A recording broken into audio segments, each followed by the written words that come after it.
Fado, it comes from a very specific place, and obviously it's a very specific.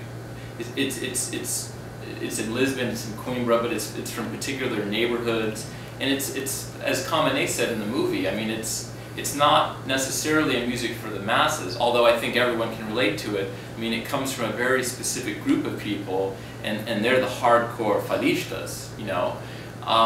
But at the same time, in that specificity, it does appeal to, I think, anybody. I mean, it's such a beautiful music that although I think obviously you appreciate it a lot more, the more you hear it and the more, if you know Portuguese and you really listen to the words, because there is so much poetry.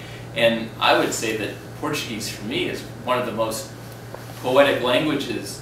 I mean, forget it even being an actual poem, the actual sound of the language and the way it goes together to me feels like poetry. And it always has, compared to some other languages, which may be less so.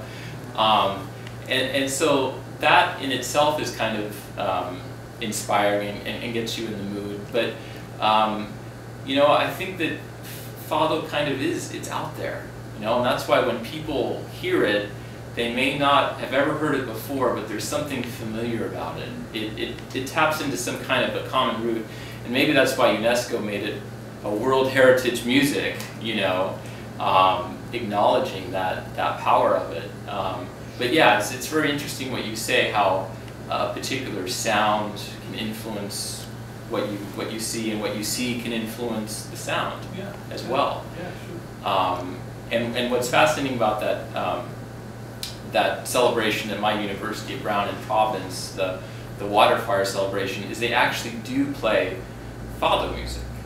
So yeah, they do play it, and they also play Cape Verdean music, and that's why when the organizers, one of whom actually graduated from Brown, when I approached him and said I'd really like to get access on a boat and get some nice shots and do this for this Fado film, he said, well, that's perfect, because that's the kind of music that we feel works for this. You know, he's an artist, and so they're creating an ambiance with the water and with the sound, and I think there's something about that, you know, and when I saw those images, I had experienced them when I was a student, and when I came back and filmed them, I just felt Amalia and her voice, you know, just sort of taking you through that. So yeah, no, I mean, very good point.